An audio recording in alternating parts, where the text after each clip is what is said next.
Okay, we are live. It's probably going to be a minute before we get some people in here. Uh, we got a very special guest tonight, Nathan Baesel from Behind the Mask, The Rise of Leslie Vernon, one of my favorite cult classic horror films. You got him right there, bearded, I and do, amongst the greats. I got a good friend of mine, Bearded Entertainment, here tonight. We're just going to do about a 45-minute interview with Nathan. So we're going to bring him in just a minute.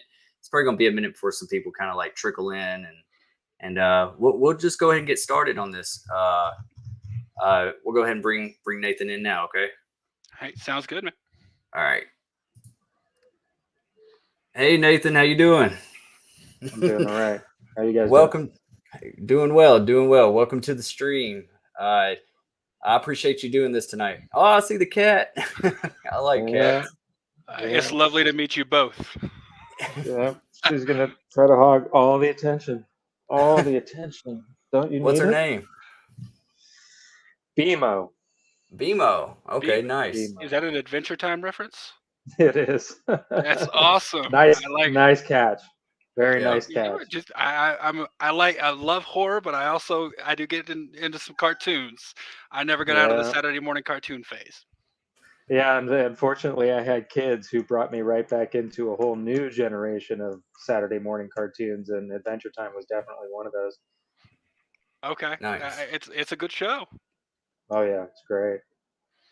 Nice. Nathan, I want to start off by saying thank you for being a part of this. I'm like I said, we've been talking to each other back and forth lately, and I am a big fan, and very big fan of the movie as well. Especially you made that movie, man. Like your persona, like the energy you brought to that movie, like just it always stuck out to me, and I was just like, wow, this guy. There's certain people that has it. You don't know what it is, but you got it, man.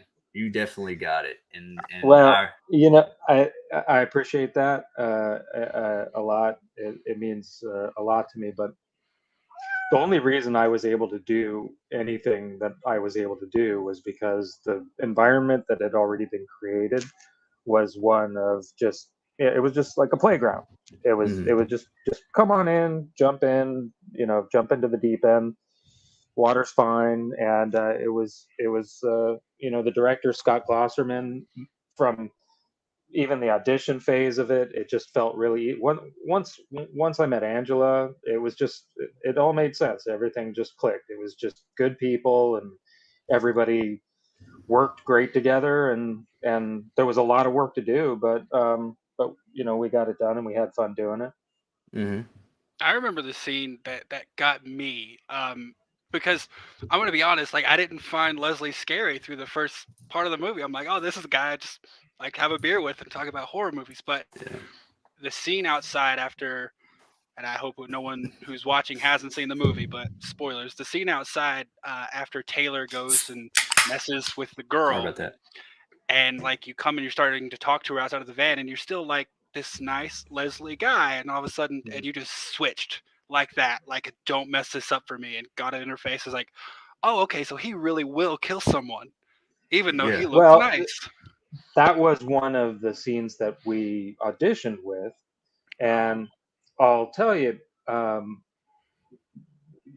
the walls were paper thin in that audition office, so you could hear all of the choices that all of the actors that were going in before you were making, and you could hear that every single one of them was interpreting that moment as just don't mess with me. I'll kill you. They were just acting so hard, and I'm like, it doesn't. First of all, I can't go that direction because everybody else has. mm-hmm. So second of all, I think there's a whole lot of value to be had in going the complete opposite direction of like you don't have to sell that you're hardcore. You don't have to sell don't fuck with me because you just are. Don't fuck with me. Yeah, like the silence, like because you, even when you were that aggressive, we'll call it, you were still calm and collected, it seemed, Right. which, and if someone is like terrifying when they're calm, I think that's a whole different level of terrifying. And Yeah. that's what Leslie was in that moment to me. And I was like, okay, so this he's legit. And before Well, that, I it was really embodied that mindset, because you have the mask on element where he's just, one of those Jason or Michael Myers type guys where he's just going and he's a machine and you can't stop him. He's unstoppable. Um, and that's one of those rare moments where you see that quality in Leslie with the mask off. You can see that he's you won't get in the way. Nothing will get in the way. Nothing will be tolerated to stand in the way. well, I mean, except for an apple press, but we'll get to that later. I have By a the way, that was Robert Englund's first day on set, and in a way, it was really fortuitous to have one of those really kind of meaty, um, dramatic scenes to have happen on. This is the first thing that he's seeing of the whole production. This is his first time, seeing what he got himself into, basically. Okay. And and so we shot a couple takes of the van, and then we were in between setups. They were repositioning the camera, and in between setups, Robert pulled me aside, and he was just like, "What you're doing is fantastic. It's right on. You're doing like a young Anthony Perkins thing, and I love it." He would just like keep going, and to get that kind of acknowledgement on his first day, my first day working with him, it was a huge green light to just stay true to what we'd been doing from the beginning. Yeah, that's were high you praise. were you Oh a yeah. big fan of Roberts, or Wes Craven or Nightmare on Elm Street or anything like that prior to um working with him? I'd seen, really the first slasher that I'd ever seen was Nightmare on Elm Streets 1 and 2, and I'm not a huge horror guy. I'm a little bit of a scaredy cat. I'm a lot bit of a scaredy cat. I'll be honest with you. There's a lot of stuff that I haven't seen just because I'm a little squeamish. But I'm slowly but surely I'm checking everything off the list. But it's just taking me a while to get to it.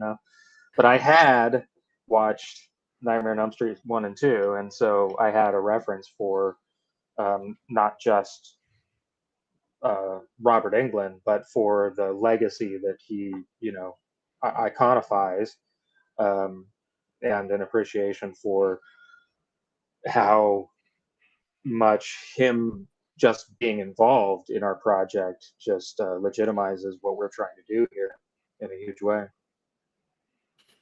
Absolutely. That sounds awesome. With Robert giving you some insight or anything like that, have you ever, like me and Bearded Eric, we're actually going to a convention next week, and it's Robert England's actually going to be there actually. And I was thinking, like, have you ever Are you been a going to part meet of a him? convention? Yeah. Yes, sir. Yep. Good for you. And have you met him before? Never. Nope. Never. Okay, I'm going to tell you exactly what your experience is going to be like, and I Okay. guarantee you that this is what your experience is going to be like. You're going to wait in a long line. You're going to pay your dues, but by the time you get to him, he is going to give you his heart, and you think, wait a minute, I'm number however many people he's already seen so far today. How does he Yeah. even have more heart to give? Let alone why is he giving it to me? And that's Yeah. how he makes everybody feel. That's he's got so much. He's just such a, I mean, talk about a machine. He is just a freaking human social machine. He can talk with anybody and is instantly fascinated with them, and you're instantly fascinated with him. It's just a you're gonna fall in love. Okay. I'm looking forward to it now. I mean, I'm, I I, was already looking forward to it, but that sounds yeah. a lot more pleasant than I was expecting. I've been kind of nervous. Like it's like next week, so it's like we're meeting No, Robert. and I'll give you a little hint. I'll give you a little hint. If you want Okay. an extra kind of um, entrance to his good graces, mention Behind the Mask, because it's a movie that he loves to talk about. He's been one of our biggest cheerleaders from the beginning, and he's just he's just a fascinating guy to talk to about anything, but he especially enjoys when fans are giving recognition to projects that he's been involved with, that he's really been glad that of his involvement in them, and that he can just without any reservation promote it, Hmm. and our movie, we're fortunate, is one of those projects that he loves to cheerlead. That's Nice. awesome. I've been working on 3D printing a Leslie Vernon mask, and if I can get it done in time, that's what I'm going to try to get him to sign. That's That a would be smart. awesome. That's a smart move. Uh, Smart move. that leads into a question I have. How did they come up with that mask? Do you know? Well, my recollection is that Scott Glosserman, the director, he and producer, he was working with E. Larry Day, who did the designs, the character designs, and then the costume work um, to build the Leslie costume. And I believe that when we got to the location, we had already been shooting for a while, maybe a week, I think, before we started dealing with any of the mask on portions, the design Mm. portions, um, the kind of mockumentary stuff was what we'd been shooting primarily up till then. And so we were already a little bit into it when I was seeing designs for the first time, I think, and I think I saw a design that was pretty similar to what the mask ended up looking like on paper when we were scouting out the farmhouse, I think maybe. Um, but in any case, yeah, they had a pretty clear idea going into it. They wanted something that was that referenced the part of the legend where it's the kid that died, the innocent that died, and so they wanted something that represented childishness, and so it has a kind of doll-like uh, you know plainness to it, um, and yeah, so it was kind of done, and I think I was basically uh, just taking a look at it, and I was like, yeah, that all looks cool to me. I'd wear that. I mean, And it then is suitably creepy. yeah, yeah, Yeah, Without a yeah. doubt. we made the I've we made always it. wanted to have a replica because I kind of collect some masks, and I've always I would always think that like Trick or Treat Studios would have like made one, or did they? They Like I do, just did they they really? do. It's actually a fantastic replica. They did Nice. a really good job with it, I gotta and get it's it. and it's really cheap too. It's remarkably affordable. So yeah, and they make a scythe too, a kind of foam scythe that you can um, get. That's like a replica of the thing. It's interesting. Oh, thank you, Bob. Were you able to keep the mask or keep anything from the set or? So the last, well, that's a pretty sunset. The last day of shooting was actually night at the downtown library in Portland, and that was all the stuff with Zelda Rubinstein and Doc Halloran was firing the gun, and we were shooting a lot of stuff, and so we wrapped, and I went over to the changing area, and I got out of the costume and put on my civilian clothes, and a little later on, Scott Glosserman came up to me and said, "Hey, where'd you put all the gear?" And I said, "I left it in the changing thing." He said, "None of it's there." Oh no. Wow. I don't, I don't have any of it. I don't know what happened to it, and they looked all around, and it disappeared. Okay. So yeah. Wow. We have a question here from Nathaniel Fincher. Nathan, what were some of your biggest challenges when filming Leslie? Um, well, with the Leslie stuff, with the mask off stuff, the biggest challenge was simply memorization. There was a lot of words to say, and generally we were trying to get everything done in a one take kind of situation where we could just like the van scene where we're scouting out the high school and we're pointing out the different social groups and stuff like that. The whole intent there was so that we could shoot this whole, gosh, it was probably like a 3-page scene in one take, so that we wouldn't have to do um, a whole bunch of edits, and and if we pulled it off right, we could just get a really good chunk of exposition in um, in a short amount of time.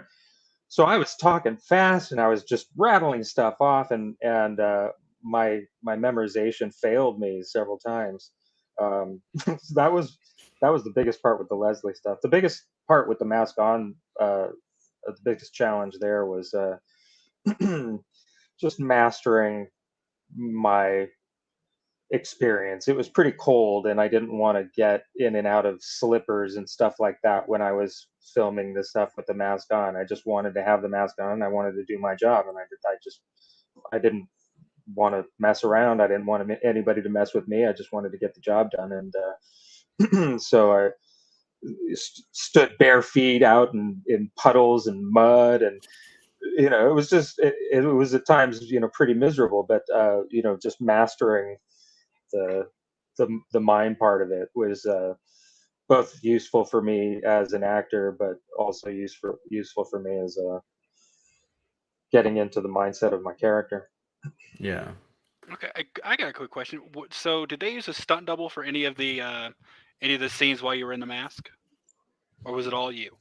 We had a stunt double, and he wanted to work, and I should have let him. I mean, that he was getting paid. I just wanted to do everything. It was my first film, and the stuff that I could do, I wanted to do. I just wanted to see how it was all done. I wanted to do it. I wanted to get my hands in the whole. It was probably before your time, but did you ever go to the grocery store and they have those bean bins, and you just stick your hand in there and you Oh, I've squish your definitely done fingers that. around? Oh Yeah, yeah, that's I've what I definitely wanted to do with the movie. I wanted to get my hand in the bean bin and just squish. Okay, so that leads into my next question, which was, so you said you're squeamish, you don't really like horror movie. Was it? Did you have It's any of not that? that I don't like horror movies. It's that they Oh, push my buttons, and I'm I don't like my buttons getting pushed. I'm a What control okay, freak. what is your preferred horror over the ones that do push your buttons more? Oh Like boy. slasher, supernatural, Well, paranormal? The Exorcist is my favorite horror movie, and it is my favorite because it does all those things that horror movies do, and it's even got jump scares in it too. Um, but it is working on me on a I was raised very religious, and it pushes those buttons, oh yeah. of Yeah. the devil's there, and the devil's poking at you, and trying to so it that it's a very triggering experience for me, but it's also a really really satisfying and enjoyable one, entertaining one too. Yeah. Okay. All right. So I misspoke. You do like horror movies. The uneasiness that they give you. Did you experience any of that while you were filming a horror movie? Like any of the scenes, with mask on, Leslie, because that's where most of the violence comes in. Did any of that get to you, or was it a complete transition as a character? Yeah, well, it was just if my squeamishness is around a lack of control, um when I have the mask on, I'm in complete control, so there wasn't anything to be squeamish about. There was just a job to do. Okay. Yeah, that's a great answer. I didn't even think of it that way. Just wondered if it was like a blood thing. I know some people have a thing about that, and that's why they can't like work with horror. But I don't mind being the cause of blood. I just don't okay, want bloodiness happening in front of me for no reason. But if I'm the cause of the blood happening, then I think I'm okay with that. okay. I I, remember being such a young age and accidentally seeing from like down the hallway. I think like my parents or something was watching The Exorcist. I remember like I walked out of my bedroom and I could just see down the hallway of it playing. I just got a clip of it, and I just was frightened out of my mind. Yeah. And then that was one of the youngest experiences that I remember first being exposed to horror.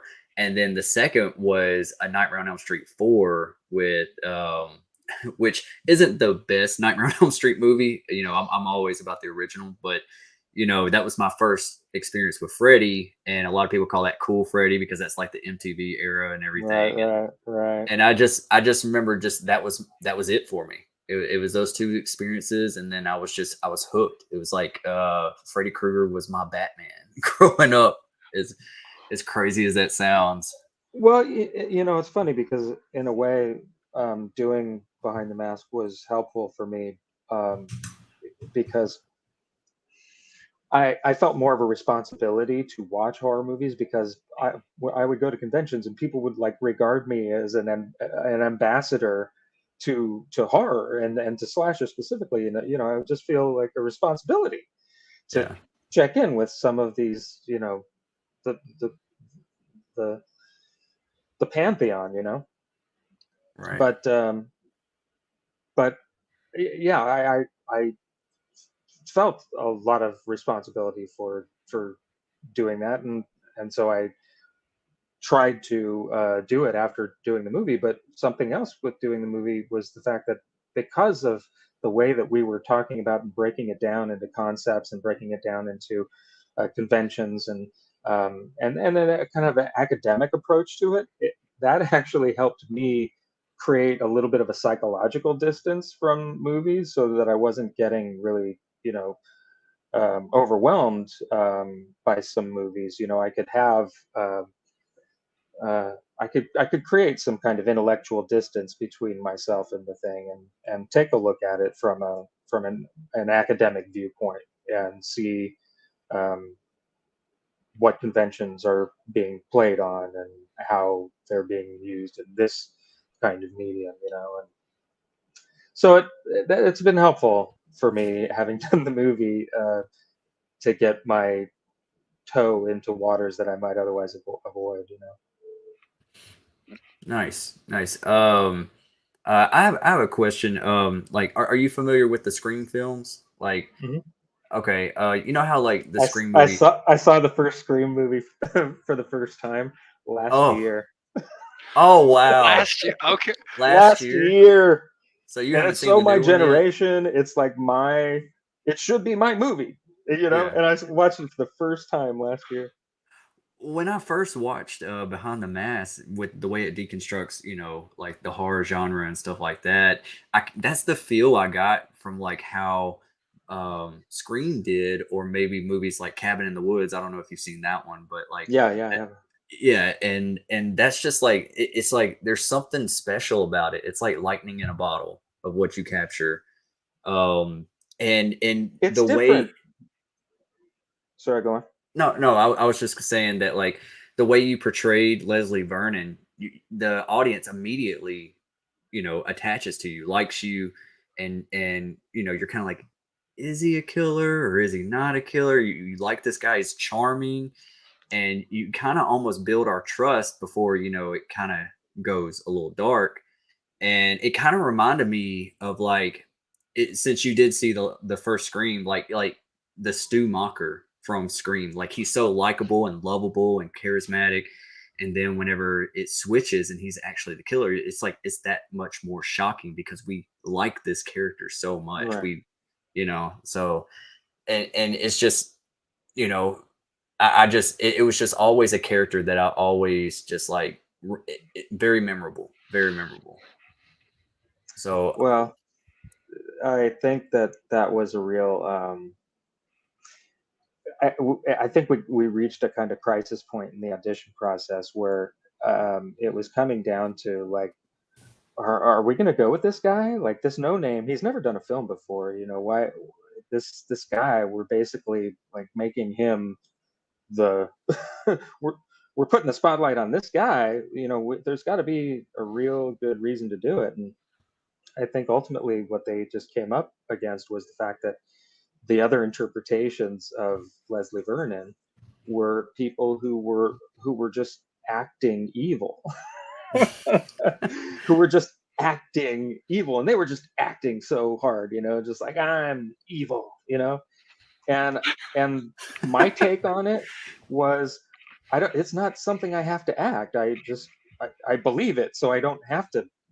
perform it for you, Yeah. because I believe it. You know, therefore it's comical to have to demonstrate to you how evil I am. I mean, fuck that. That's just a waste of my time. Yeah. Um, so I think it was a real leap um, that they took, and that um, I actually believe that they would have made more money. I think it would have been more successful had they gone with somebody who was just like really menacing, and just like 6 foot something, or 7 foot something, and just like that guy. Um, I think it would have been more recognizable to people, but I think that the way that they went created something that has a lot more longevity to it. Absolutely. Yeah, I That. think the 2000s it was a really big time for that, where we replaced the original Michael Myers with the remake Michael, who's 6'7" or something like that. And I don't think, what you just said, I don't think you need to have that to be scary. And if that's all that's scary about a person, it doesn't really contribute to the movie. I think, and as I said, it's the same thing with what we were talking about earlier with the the loud, aggressive, I'm evil thing, whereas the silent, terrifying is there. And I think the original Michael Myers is a good example of that. He's not a huge bulking guy. He Right, doesn't right. he doesn't try to intimidate you by yelling or being overly gruesome. He's just there and terrifying. Yeah. Because he represents sheer, um, just an unstoppable force, just like sheer potentiality, Hmm. and it's going to potential he's going to potentialize all over you. That's He's just completely unstoppable, and I think that that's what David Stevie, the writer, did so well in the script, was write a guy who just believed so hard in what he was doing that, he knew that he was unstoppable, and so that's how he comes across. I think Leslie was able to come across as, the guy next door, which creates weird humor opportunities, but it also uh, creates an opportunity for an audience to bond to a real person. So when that real person that they've built a relationship with for an hour and 15 minutes puts a mask on and starts doing just the most gruesome shit, then it's a personal indictment of them, and doesn't let them off the hook, in an easy way. And I think that's really interesting and doesn't happen a whole lot in movies. Maybe Silence of the Lambs kind of does that, where you start to like this guy. Yeah. And you really shouldn't. You should not like him at all. But you're just so No. intrigued. You're so Yeah. intrigued that Oh, you're drawn in. of course he wore the cop's face. Who wouldn't wear the cop's face to get out It's of got to be there? a commentary on something. Oh, we got a question here from Sterling Archer. What was your favorite kill? Ooh, the post hole digger scene. and, and Oh, right. First of all, not too many people get off with a post hole digger. Second of all, we were supposed to have this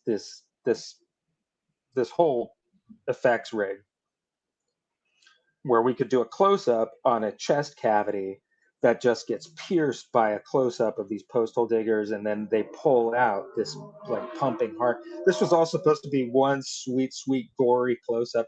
Well, the gag wasn't ready on time. We just couldn't shoot it, but we can't push this shoot. Like, we have to shoot today. It's tonight. It's got to happen.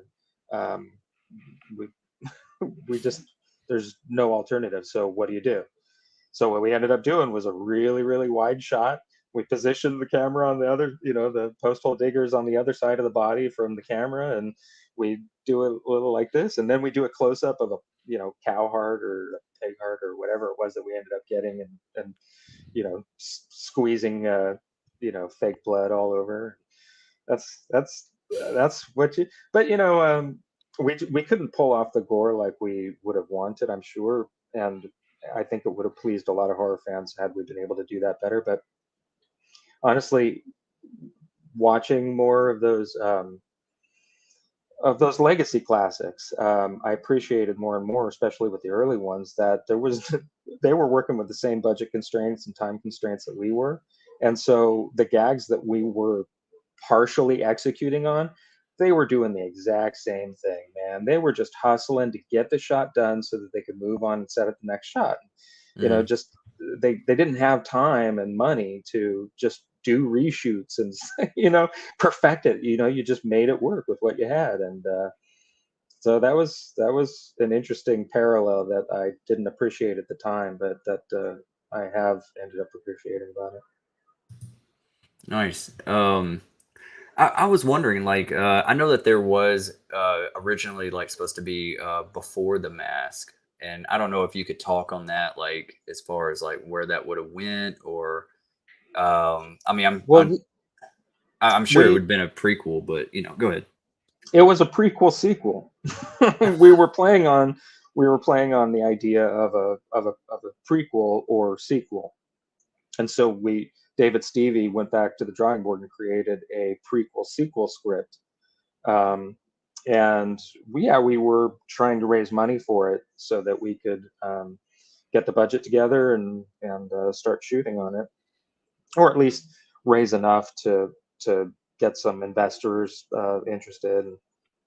We just didn't we weren't able to raise a sufficient amount, so it didn't end up going anywhere. And it was this fantastic script, but it was collecting dust, and it was kind of parts of it were time sensitive. A couple years later, it starts getting a little dated with some of the concepts. So um, they had an idea to turn it into a comic book, and so the script was turned into a six-issue comic book series that was um, illustrated by Nathan Thomas Milner, and it's sold on the Behind the Mask site. But yeah, you can see that sequel script, and in a medium that I think translates really well, horror anyway, to comics. Wow, I would So love to yeah, see that. yeah, it's really cool. It's a cool artifact, and it's cool to have a comic book because I was a big comic book nerd when I was growing up. Yeah.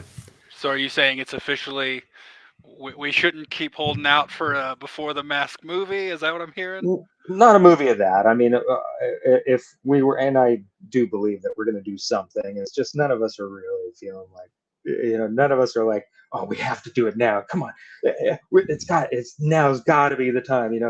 Um, so eventually we'll get together and we'll do something. I know that everybody would love to, but at the same time, we're not like so desperate to do it that we'll force it if it's not there. If it's not right. So we're taking our time for sure. But yeah, we'll eventually get the band back together. But we Yeah. haven't seen the last of Leslie Vernon. So you're I open don't to the think so. I idea. mean, I'd love to do more Leslie Vernon. What a fun guy. I'd like to Yeah. spend more time with that guy. Yeah. What's he doing today? Uh, so Exactly. so I wonder if they would actually, like, at the end of it, he was just a man. That's what, uh, Robert says, and I wonder if they would take it like the way it kind of deconstructs like slashers. Like, would they take it like a supernatural way and then deconstruct like paranormal a little bit, or maybe mix with the both? Because it felt like it was kind of already ahead of its time when it did come out. It felt like something that Wes Craven would have made, back in the late '90s or early 2000s. And I just feel like if that came out today with the way that the slasher resurgence is coming on now with Halloween, Scream, Candyman, Chucky series, all this stuff, like I feel like it's like the perfect time to revitalize Leslie I Vernon. agree with you. I wrote some scripts last year in the middle of COVID. I was just going out of my mind, and so I just started writing again, and I got this Leslie project in my mind, and so I was thinking of it as a kind of episodic thing, like 10-minute you know, 10-minute, 10-episode arc kind of thing. It felt like it lived really well in that. I could chew on that, and it would be a nice little hit, a nice little dose.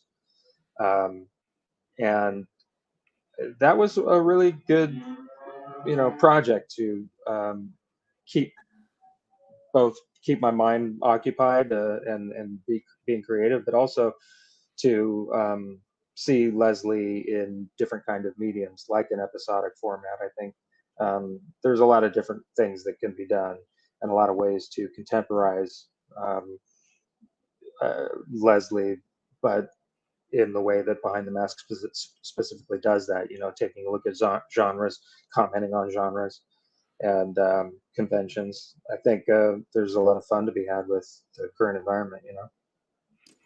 Right. We have Nathaniel Fincher. He also, we kind of already briefed over this, but here's his question. Nathan, how was it working with Robert Englund? Were you aware of a lot of his previous work prior to going into filming? Yeah, it was fantastic working with Robert. He was really great, generous guy, and a really great, generous actor. Um, so I was really fortunate to have working with him occur in my first movie. I learned a lot from him, uh, from an acting perspective, but also just from seeing a great example of what it is to be somebody who's successful in the industry, who's still taking time and giving time to mentoring people and stuff like that. He takes that very seriously. So that was a great example to see. Um, and I was aware of Robert for sure from the Nightmare on Elm Street movies, and also V. I watched a lot of that, and so yeah, I was definitely um, excited to be working with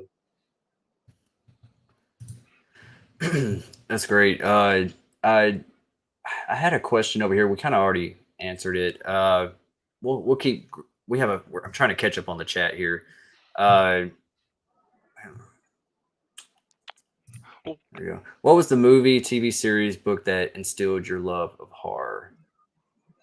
Well, the Nightmare on Elm Street movies were one and two were my first real dose of horror and slasher specifically. Uh, I'd seen thriller kind of things before in movies. I didn't catch a whole lot growing up. I was a little bit sheltered growing up, maybe. But um, yeah, and then I saw Exorcist, and then I saw The Shining, and yeah, I mean, I just keep trying to dip my toe in the water. I know that there's lots of really fantastic stuff out there. I'm getting there. So you are like, do you still do conventions to today, or is that something that you haven't done in a while? Or Yeah, I did one last year, and I I'm sure I'll do. I don't have anything scheduled yet, but I'll do something soon. I'm sure. But yeah, I really do enjoy getting out, and the scream of its time for sure. Yeah. yeah, it would be Getting great out to and meet you one being day, folks. like in Oh yeah, person. well, it's like we're doing right here, but with a, a continuing line of people, and you have to understand. For me, I step outside, my house, and I'm a nobody. But when I go to a convention, I'm a somebody all of a sudden. So it's pretty wild to even have a line of people that are there to see me, let alone have long conversations with people who. But I'm really fortunate to have been involved in a movie that a lot of people.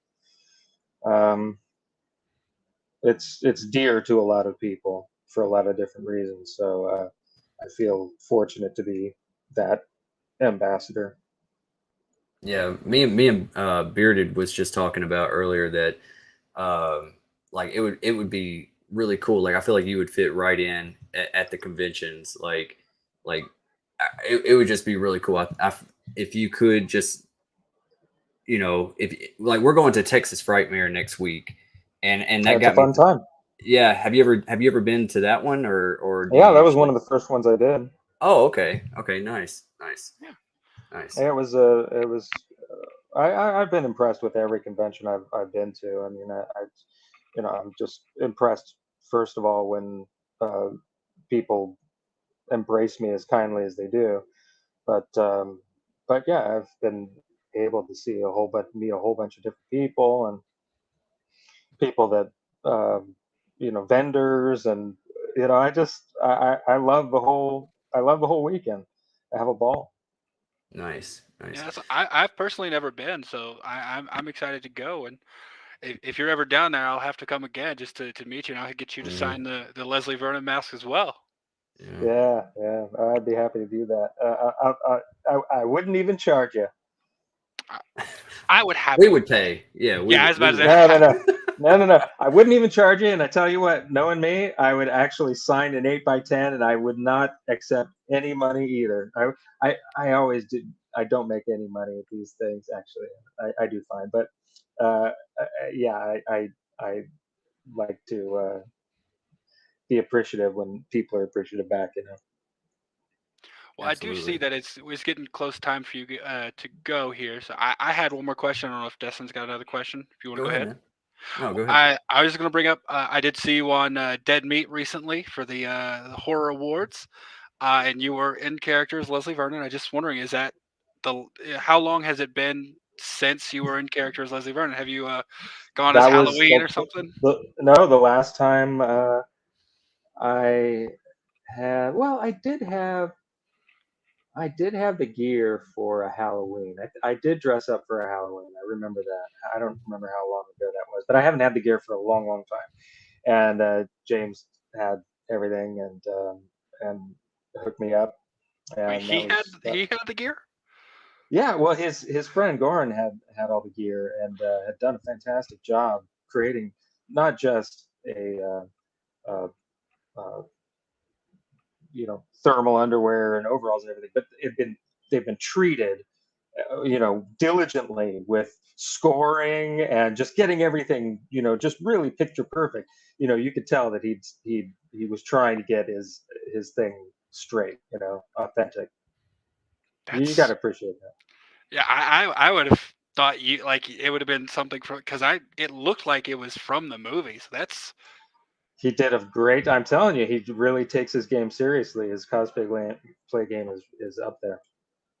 yeah, I thought it was like movie accurate that maybe you had kept from set. I was going to link to my other question earlier. I have had a set of gear that a fan made that he was just a fantastically skilled. That's another thing that I've appreciated from the movie is just meeting and being introduced to people who are just so ridiculously skilled in whatever it is that their you know medium is, and this guy was you know a fantastic uh, replica maker. His Ghostbuster gear was outrageous and really just like authentic down to a coil. Like he knew that this specific coil, was only sold by this specific shop. And if he didn't have this coil, then it wasn't authentic. You could not say, And so yeah, he had built me a Leslie outfit, mask, and everything like that, scythe and everything. It was fantastic, and I lent it to a friend, and I have that in the back. So Oh no, I would definitely get that back. it would be cool to have, yeah, for sure. Yeah. No, Yeah. I have a question. I was actually looking at your IMDb. I know we got to let you go here soon, but I was looking. It looked like you have a project in the work, Crossbow Creek.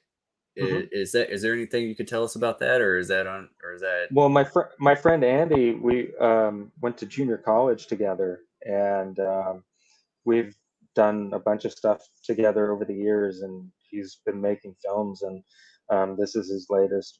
And so I shot something with him that was like a trailer, so that he could um, promote it and do fundraising. And so yeah, hopefully that's down the road. He's a fantastically uh, talented guy as well, like I've been talking about.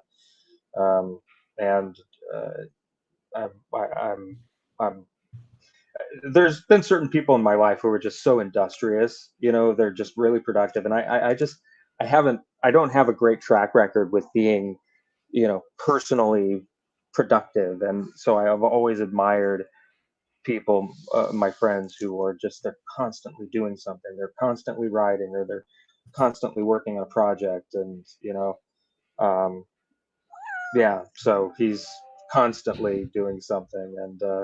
And I'm looking forward to the next thing that we can do together. Great. I guess I know you probably got to go here soon. I have one more question in the chat if you want to answer Mhm. it, which we kind of already went over it, but what is your number one all-time favorite horror movie? Exorcist, though, I did have a really powerful experience watching The Shining too, because it affected me in a real psychologically, um, as well as viscerally, and um, yeah. So that's that's probably my two movies. If I could list both of those movies as my number one, I'll do that. Is that cheating? No, No, I do the no, same thing. no. I have a hard time listing just one. So I think that's Yeah, a great answer. top five. Yeah. I It, usually I gotta go at least three. yeah, That's good. That's the smart. Covers your bases too, just depending on who you're talking to. yeah. And what mood you're in? Well, Yeah, you right. gotta break it out in categories too, because horror is so Oh yeah. wide. You got your Yeah. paranormal, you got your slashers, you got your like found footage. So, yeah, you got to do Yeah. at least top three. You define your question a little better, and then maybe I'll get back to you with a list. Exactly.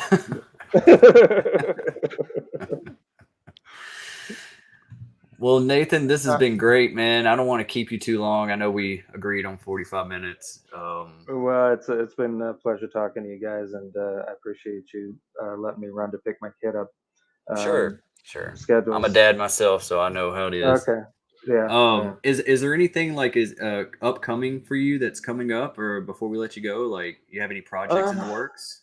no, I'm teaching more these days, so I'll probably be posting about that on my social medias.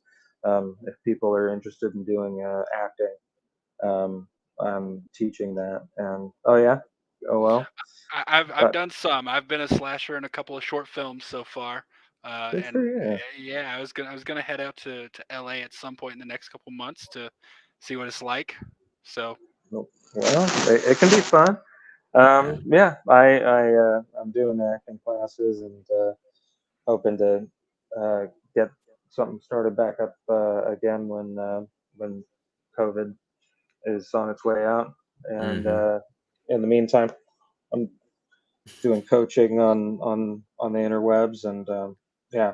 So hit me up when you're in LA or anytime. I definitely will. Thanks for heads up there. And Yeah, we'll keep a lookout, seeing if you get into any conventions close to us, and we'll yeah. Please do hopefully you keep a remember lookout. us if we ever come to your line. Of course I will. I will. How could I forget that beard? Come on. You know, It's even in the name. It is It's even pretty in the name. epic. Bearded Entertainment, and Yeah. you have an epic beard. I don't even know how you were gifted such an appropriate name, or did you have that legally changed to Bearded Entertainment? I've been thinking I should because when I picked that name on YouTube, there was no one else named it. And then I kind of, got away from YouTube for like 7 or 8 months, and I came back and there was someone else with Bearded Entertainment. And I'm Oh like, oh no. no, that's why I added the I up there. actually I accidentally tagged him There when I you was trying go. to tag you, Bearded. That happened with a couple people who were trying to tag me, and they ended up tagging the other Bearded Entertainment. And I'm like, Yeah. so. No. But yes, I would love to see you at a convention too. If I find out you're going to be at Yeah. one, I'll definitely be there to get you to sign the mask. Yeah, I look forward to it. I generally do a decent job of posting on my socials about attending conventions. I'm not the greatest self promoter in the world, but I do that at least. So hopefully, if I'm in the area, you guys come by say hi. Definitely. Will Will do. do. Will Thank do. you All so right, much for coming, man, and lovely to meet you. Yeah. great to meet you two guys. Take it Yeah. easy. Thank you, Nathan. Yeah. Bye. You have a good Bye. night. You too. Thanks. All right. All right. Didn't Do you want want to? that to end. No, no. Do you want to step out and let him know, or is he already gone? He's gone. Looks All like right, he's cool, cool, already. cool, cool. Yeah, yeah, That yeah. was he was a lovely guy to talk to. Yeah. Very down Wasn't to he? earth. Yeah, like he's just got it, man. He's just a cool dude. Hmm. I'm sorry to everybody that I couldn't get to all the stuff in the chat. I'm still kind of catching up. The conversation just kind of took off. Yeah, it was a very organic conversation, which It is what. really was. It really was. I don't even think I even Yeah, got a dabble into my questionnaire here. and So yeah, it just and I think those are always better than the you ask a question, they give like a one sentence answer. Like, yeah, yeah, it just the conversation flowed, and I think that's the better way to go, honestly. I meant to talk to him. I think I did talk to him on email that we'd have that guilty pleasure movie club. For everyone, tomorrow night, Bearded Entertainment is hosting the first uh, Guilty Pleasure Movie Club episode 1 of Behind the Mask: The Rise of Leslie Vernon, starring Nathan Baesel that we just interviewed. So be looking for that tomorrow night. And yeah, pretty much everybody that's in this chat probably already knows it. They're pretty I much, hope so. If not, yeah. we can drop the link, and I'll shoot you the link, and you can put it in the description of this chat. Will you highlight Poi's Oh yeah, comment over there? sure. What do you Do you, think, Destin? do you think it got the attention it deserved? And if not, why? I do not think it got the attention. I think it did once it hit Blu-ray because I think it had a limited theatrical release, if I'm not mistaken. Yeah, Uh, it was a small one. Yeah, because it's the same company that did Hatchet, the Hatchet films, and Hmm. Hatchet One got a limited theatrical release.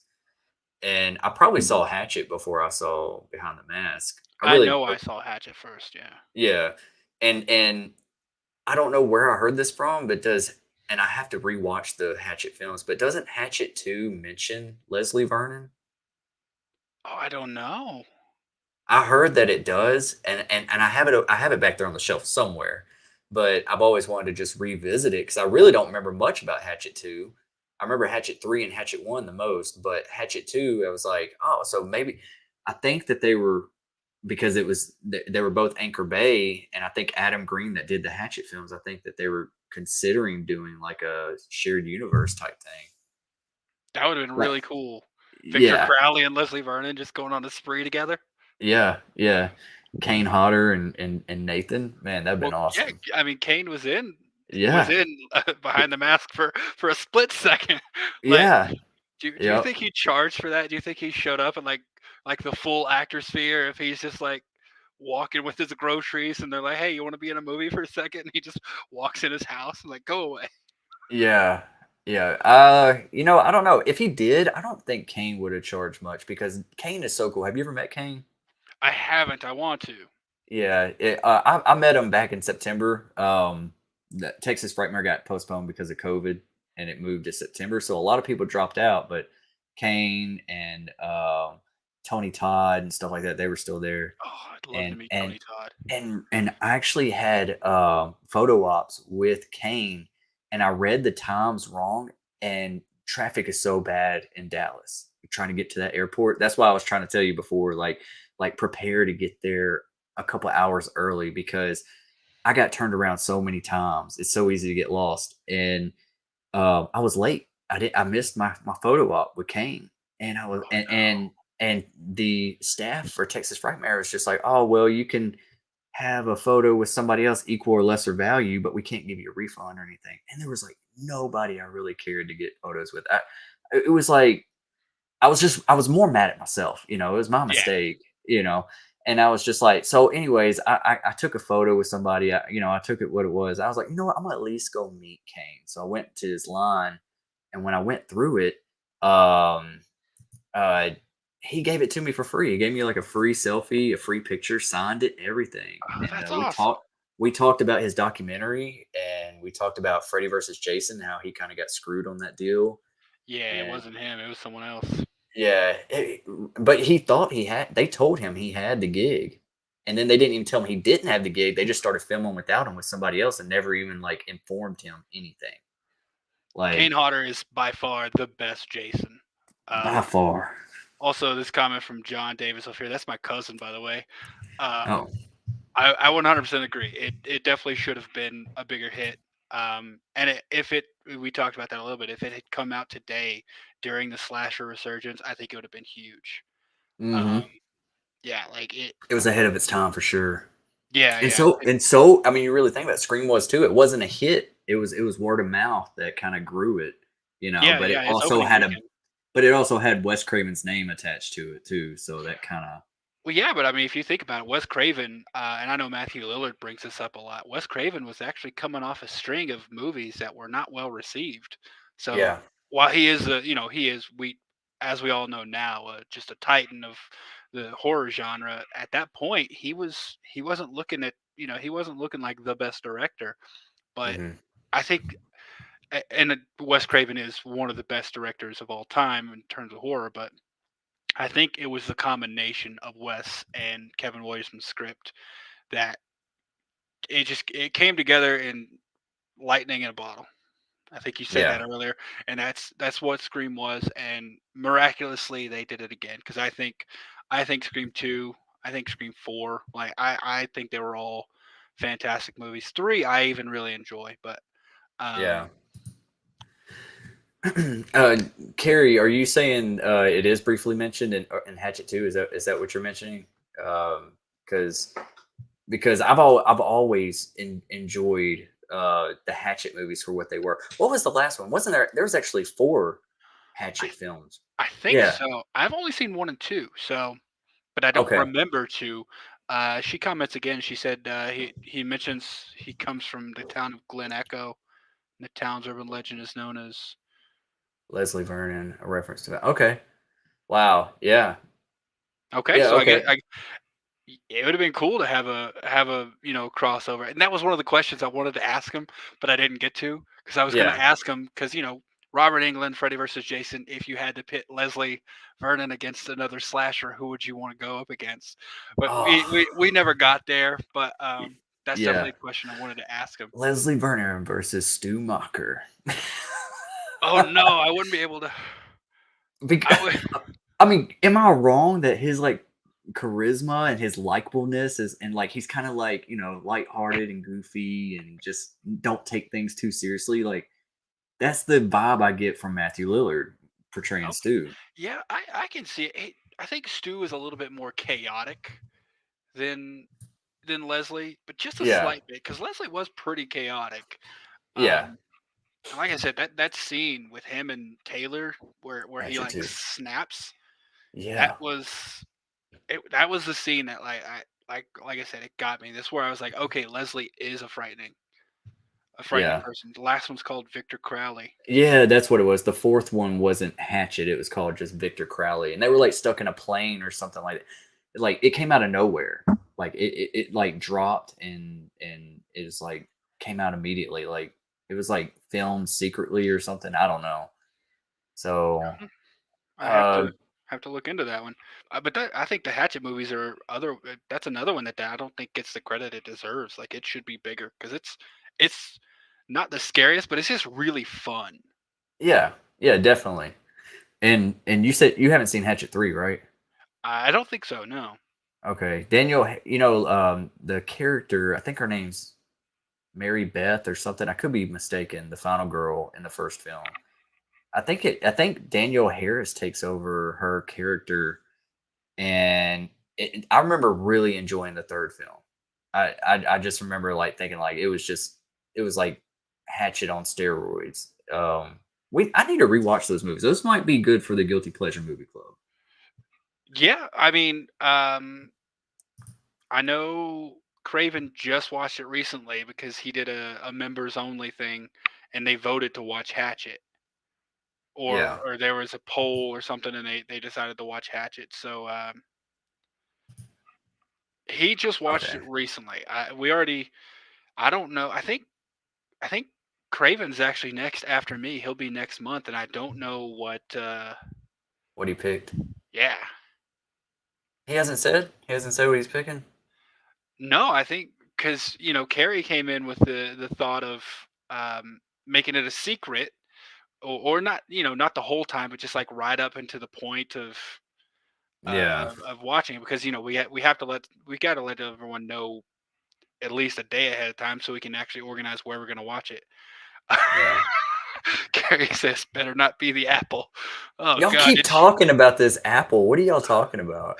So we just did a watch along of Teeth Okay, on I've heard of it. Wednesday. Yeah. Yeah, Wednesday night, and I don't know how the conversation got steered in this direction, but we were talking about like terrible movies, Yeah. and Steven brought up that him and Carbonite Jedi had to watch this movie called The Apple, which apparently came out in the '80s, and it's a musical. And he's like, I want everyone like on the stream and in the chat. Like he posted a link to the video. He's like, go get it ready, and but don't start it. We're all gonna watch it together. So us and the stream and everyone in the chat watched the trailer for this movie that looked like. You ever see Running Man with Arnold Schwarzenegger? I've seen bits and pieces of it. I don't think I've seen it from beginning to end, but I know what it is. It had that vibe to me, but like Yeah.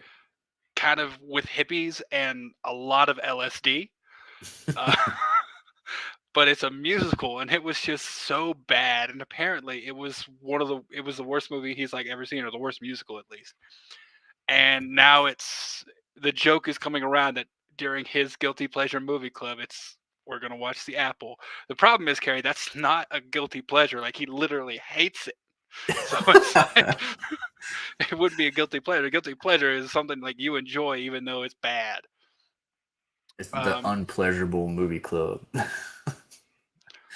I like what uh, I like what John said. Leslie was like a demolition, planned chaos, while Stu was a bomb placed in a firework factory. Absolute insanity. there you go. That's a good analogy. He was. I love Oh, that scene with. I was just watching some of it earlier today, and I love that scene where he's like doing cardio, and he's just like, there's that whole, acting like you're walking and trying to keep up. It's meanwhile, they're running their exhausting. asses off. Dude, I'm just sitting here and I'm just like, this is gold. This is so Well, gold. I like when you're going past the school, the scene he was talking about in the van. He's like, "You got your stoners." He's like, "They're kind of slow. They're good to pad your numbers with." Yeah. Like this So is so good. yeah, so like everyone else is like, I meant to ask him too, the way it is when he auditioned for the movie, everyone was being so serious, like he said, and trying to be like a real serial killer. But like, what did the script read? Did it originally was it originally a comedy before a horror, or was it a horror and it just became a comedy along with the project because of his portrayal? You know what I'm saying? Like because it seems like his portrayal of Leslie Vernon came on the aftermath. It wasn't originally in the script. So I mean, I don't know. Maybe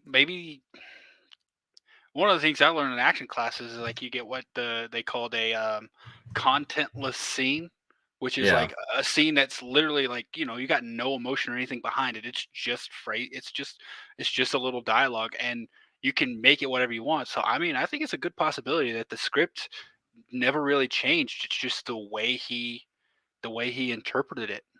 yeah, So yeah, I don't know. I feel like it could have been a horror comedy from the very beginning, and yeah. maybe he put a little bit more comedy in certain places. But I mean, I think the outcome, the result we got was amazing. Yeah, because you really think about it, like, if they did a different perspective of like Scream, like this is how Billy and Stu would have set up a little bit, like this is how they would have set it up. Yeah, like you got to think that like Billy and Stu had this moment. Like obviously they didn't have a Yeah, film crew with them, but like they had the part where, and you know who really had it more, if you think about it, is Roman in part 3 True.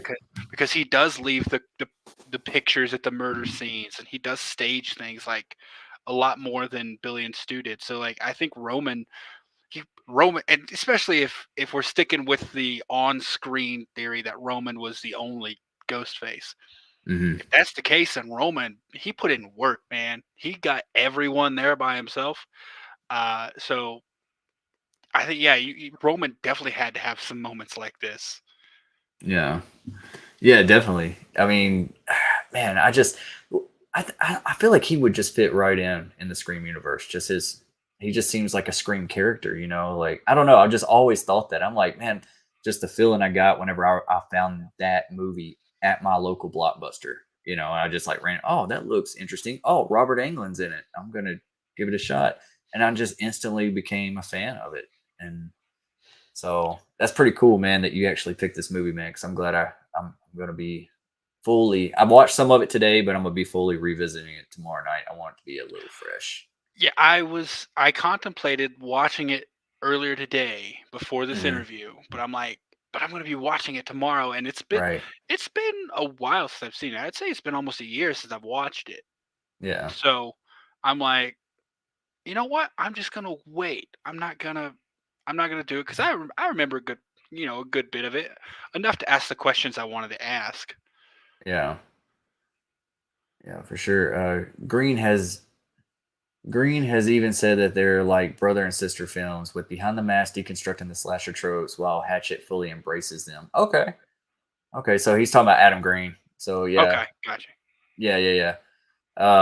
Yeah, that's pretty cool. I need to rewatch it, man, because I guess maybe when I originally watched it, I just didn't put two and two together. Maybe I missed the piece of dialogue. I don't know. Um, Yeah, it's been a while for me, and I don't remember them ever mentioning it, but I probably missed it. yeah, yeah, me too. See, I wanted tonight. I was considering, having more of the guilty pleasure movie club on this tonight, but there's so many people that hasn't seen it, and I don't want them to be spoiled. I want them to be fresh, you know. So I was like, man, like it would be an awesome show if we could all get on here, but it's like we're really the only. I think Jake said that he's seen it, and maybe Carrie. Jake said he saw it. Carrie said I think Carrie said she's seen bits and pieces. Okay, okay, that's right, that's right. I'm always catching up on the Instagram chat. Yeah, yeah. I do a lot of Instagram chats, so it's always there. Yeah, Um, Carrie, I'm sure you can think of a movie I haven't seen. There's a lot of stuff I haven't seen actually. Like it's there's movies I've always said that like, oh, I'm gonna get to it, and I haven't even taken it out of the package back here.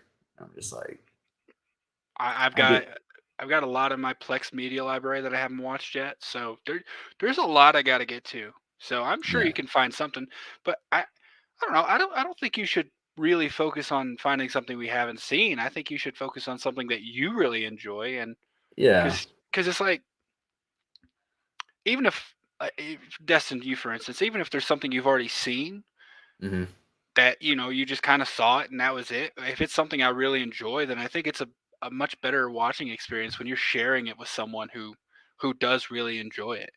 yeah. So Is anybody gonna get mad if Scream 3 is one of my guilty pleasures? I mean, Steven Yeah, might I be was like, "Why is thinking this that. on here? Why is this guilty? What's guilty about that?" But I mean, I think a lot of people would agree with you that Scream is a guilty pleasure. Yeah, really, it's one of the better one. Even though that like it's like the black sheep of the franchise a little bit, or however you want to look at it. I've always loved Scream 3, Oh, I do and too. it is goofy, but it's goofy in its own way. You know what I mean? Like it's still fun. You know, It, there's it still brings fun in to be some had. it brings in some great elements that the first two didn't, like Mm, with psychological elements with Sydney's Marine, mother. Marine, Yeah, yeah, Marine with the voice changer. I love the idea of that voice changer. Like I think it is. yeah, that's pretty cool. Yeah, it's an element that they didn't have in the first one, but like that brings up a something that I do think is wrong with a lot of the Scream fandom. that voice changer, it was something different, something we hadn't seen before. Mm, Now, a lot of the Scream fandom keeps preaching, we want something different, we want something new. And it's like they tried to do that in the Scream 3, and you know what y'all did? You hate on them for it. Like you hate it. yeah, exactly. And Yeah. it's like, but if they keep doing the same thing, then they're like, oh, well, it's just the same thing it's always been. It's like, well, you got to make up your mind. Like, Well, I mean, you got like two different audiences, really, hmm and it's like you got your hardcore fans. It's like, no, don't change a thing, and then you got somebody over here.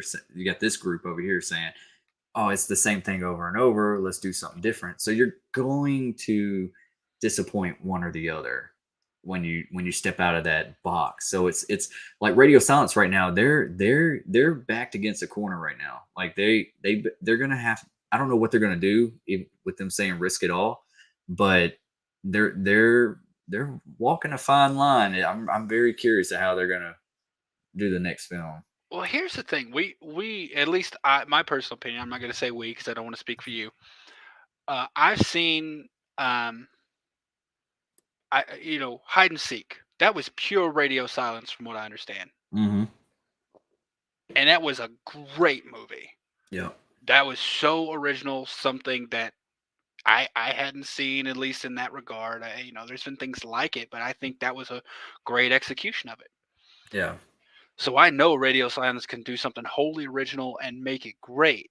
The Mm-hmm. problem is you got to wonder, like, can they do that using existing IP?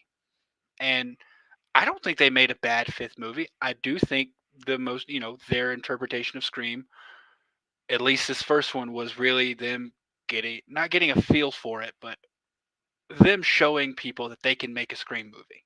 Yeah. And now I think the next one, 6, is going to be, now They're actual. this is our Scream movie. Yeah. And I think they can do great things with it. I think also they could probably mess it up royally. I have Yeah. faith in them, though. I have faith in them because of what I've seen.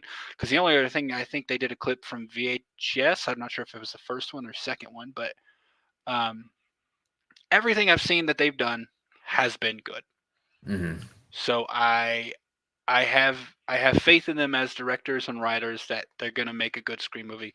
But I don't think what we saw in 5 was their Scream movie. Is all I'm gonna say. Oh no, they played it a little safe, Yeah. and and also the marketing was great, but less is more. Because I felt like I knew that entire movie before it came out. You I know. didn't. I don't think I would say I knew the entire movie. I think I knew. I had a really good guess of who the killers are going to be, and the thing they wow the thing they did that they shouldn't have done, in my opinion, is shown the Mocker house in the trailer. No, they shouldn't have. Especially, I thought it was going to have more screen time in the movie. Like it was going to be more. But if it was just going to be that small amount of screen time, like the last 30 minutes of the movie or the last 20 minutes of the movie, they should have held that out. They shouldn't have shown it at all. Well, when they Like, introduced it in the movie, they introduced it like it was some big mystery, like it was some big reveal. Like Sydney's like, yeah, "You're in Stu Macher's house," and then they did that great pan out shot showing Sam yeah, standing in there. But it's like you showed that in the trailer. Like you can't yeah, act like this is a big reveal when you showed it in the trailer. right, right. Yeah, Oh, it was a, hey, it got us in the seats though, right? That was the it point. it did, but it would have been better. They were gonna get people in seats no matter what. Let's be honest. It's a Scream movie. They came into this with a built-in audience. Yeah, yeah. Their big worry shouldn't And have been we've getting. been on like what's it been like 11 years or something like that that we've been waiting Yeah, for another I one. think it was 10 years from when it came out, Hmm. because the last one was like 11, between 3 Yeah. and 4. Uh, oh, this is a rough question here. This is like what I was just saying when Nathan was on. It's so hard to say. Like, what do you mean? What's my I'll favorite I'll slasher? I'll let you answer first. All right, I, I'm gonna give 3 answers because one is gonna be my favorite slasher, one's gonna be my favorite paranormal movie, and then one's gonna be what was I'll give 2. Favorite slasher, favorite paranormal. My favorite slasher is wow, Friday the 13th. Really? I've The always original well the or original. I'm Jason? I'm gonna say 2 because Okay. Jason. I love Jason. I think I've got more Jason merch than I have anything. I've got a Jason tattoo right there. Oh wow. Um, yeah, like I love Friday the 13th. Um, Yeah. in terms of like paranormal, ghost demon stuff, Mhm. um, I'm actually gonna say The Conjuring. That Mm. movie, that movie messed me up for a while. Not gonna It's lie. hard to Like, beat it. well, that dude, just that scene where like she's trapped in the basement and like she strikes that candle and all of a sudden you see those hands come out. Yeah. Oh, and then you just hear screams as it pulls away. That was it got me. So I would say those two. I'm gonna give 2 answers: a paranormal slash ghost demon thing, and a slasher. So Yeah. The Friday the clap 13th. thing. Yeah. I was just gonna say the clap thing didn't really scare me as much because I was expecting it from the trailer. Like they kept marketing that. I never watched a trailer for it. Oh, okay. Because man, that was every trailer was just I and never watched a trailer for it, so I oh had no clue. I knew it was a ghost slash demon story. That's yeah, all I knew. yeah. It got me whenever when they were trying to get the mom out near the end and she got pulled back into the house and dragged back down. Like that like freaked me out. And then she turned, she got possessed, and she started going after the kids. Like that got my heart racing. I was like, oh my god, like they did this great. Like I loved it. But uh What- do you have anything else you want to talk about Friday the 13th? Like I didn't mean to cut you off or anything. Oh no, no, you're good, man. I mean, I think Friday the 13th. I've always found Jason a little bit more frightening than Michael. Yeah. I think most people when they think of slashers, and that is could be a gross misestimation, but I think most people when you think of slashers, you probably think of Michael or Jason, and Hmm. Michael kind of set the standard. I mean, he wasn't really the first. Everyone like will say Michael was the first. Technically, Texas Chainsaw came out first, and I think even Black Christmas was out before that. So like there were slashers before these two. Um, but I don't know. I think Jason, and even the production admitted that Jason was just a blatant ripoff of Michael. I've always found him scarier, more intimidating, more Really? frightening. Yeah, Hmm. and the branding, honestly, the mask. I thought the hockey mask was just kind of sweet. So, Yeah. Yeah. what about you? Um in the words what's my favorite scary movie? In the words of Detective Mark Kincaid, my My life. life, my life's a scary movie. No, man, I have to say, it's really hard to like. I'm gonna do the same thing, slasher and paranormal, and we could go, like vampires or werewolves or whatever. Uh, Now, if I say my favorite scary movie, doesn't mean it's the one that scared me the most. It's just my No, favorite scary yeah, it's movie. what you prefer. Right. And I have to go with if I say Scream, that's a cop out that came out at the right time.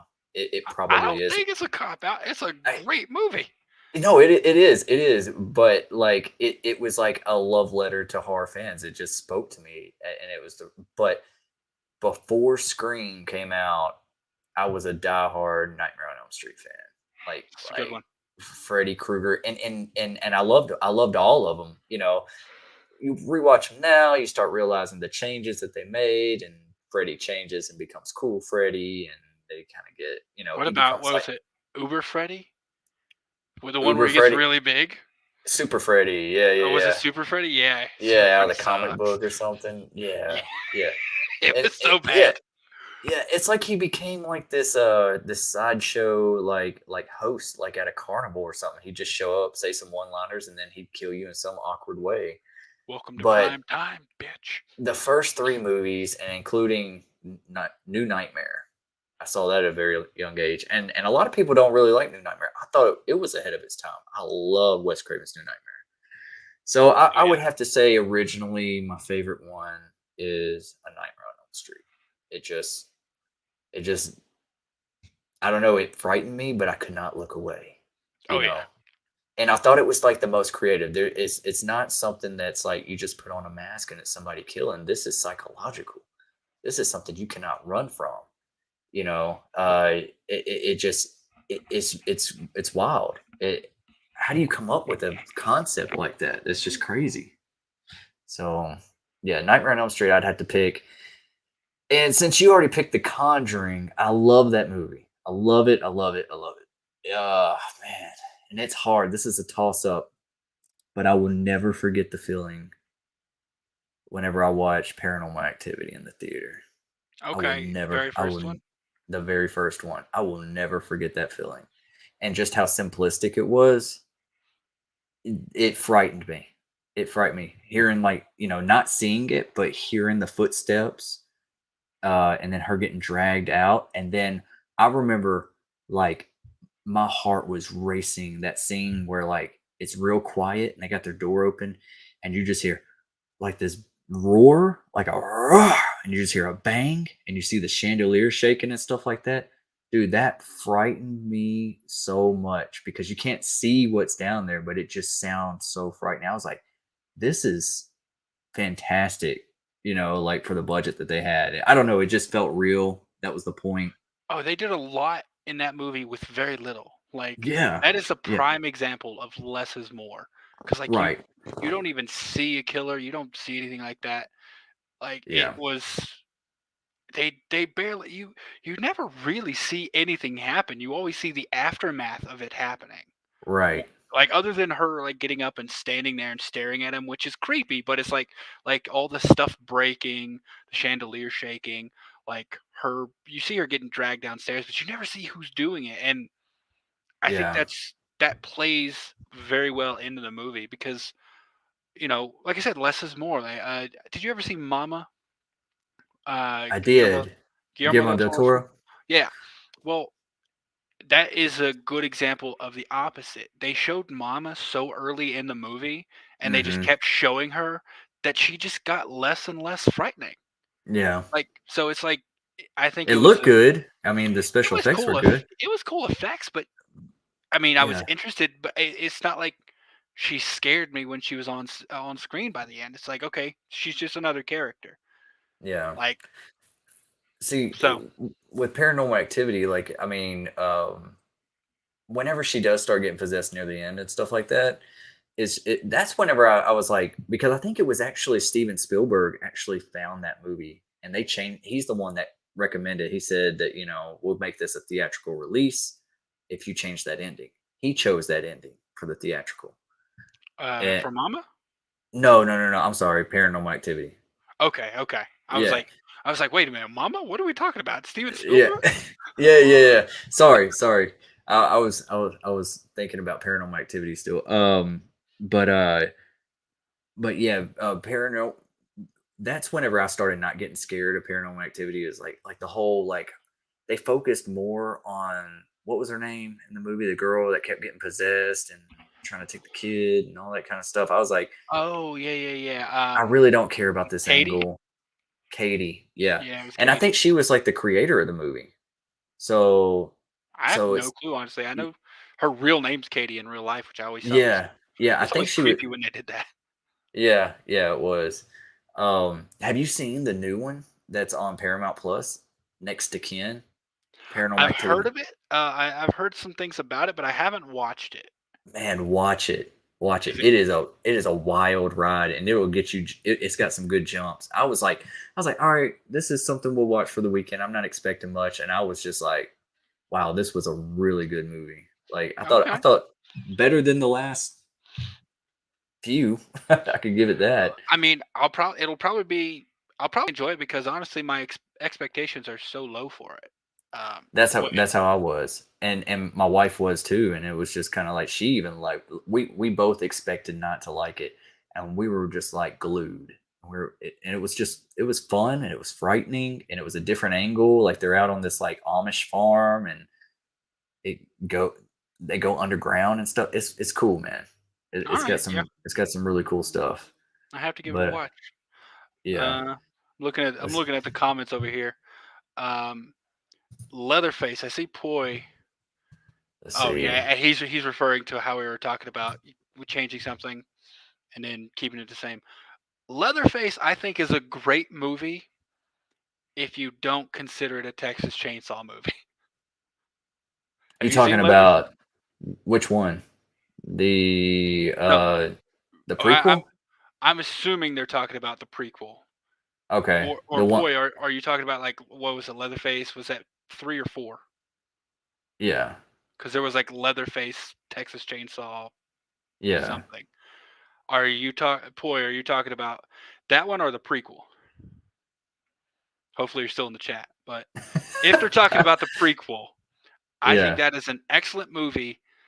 If it's not a Texas Chainsaw movie, Are you once talking you, about the one where they're escaping from the insane asylum and stuff? yeah, Okay, yeah.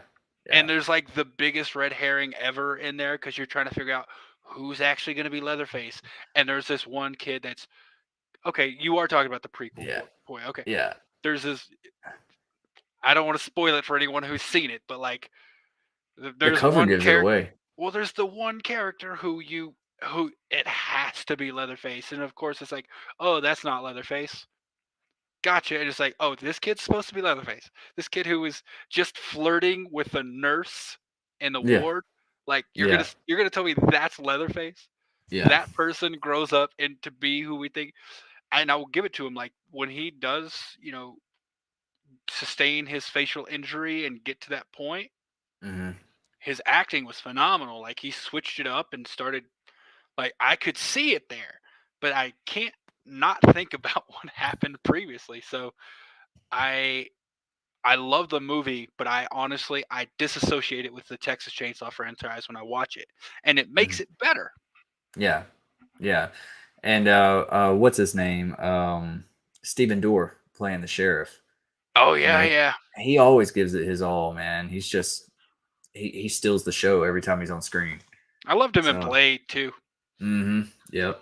Yeah, yeah. He's really good. He was actually on that TV show was that True Detective season 3 on HBO? I never Re- watched 3. yeah, really good. Really season 3 was really good. It kind of gets to you if you got kids or something, because it's about some kids that and something happens to them. Anyways, we got John Davis saying New Nightmare to me was the precursor for Scream. I feel like what Scream was working out those meta narratives in New Nightmare that he would have nailed down in Scream. Definitely, Yeah, I think definitely. it's. I don't know if you've heard, but I saw someone come up with it, and I've been thinking about it more and more that it would be fun. But I don't think it would work. However, if they found a way to make like a one-off where they did a new nightmare version of Scream. I've made videos on it. Okay, yeah, yeah. Where it'd Yeah, have to be like something outside because we want to keep the current narrative along, obviously. But like yeah. where maybe they come together for like a convention. It's like Nev and Per Matthew and Skeet and like all the original actors playing themselves, but then like a real Ghostface starts picking him off in real life. yeah. Like that Yeah, would have. and like bring back Drew Barrymore, Rose McGowan, bring back some Yeah, originals. all of them. Yeah, and then like stuff starts going down. And it's like, holy shit, what's going on? The Yeah, problem was that would interrupt the narrative, the current story. So if yeah, they could find a way to do it as like a one-off, just yeah, maybe like a fan film, I don't know, something. But I would really enjoy seeing that. yeah. Make Skeet Ulrich be the first to go, just so it's just like, oh shit, like What?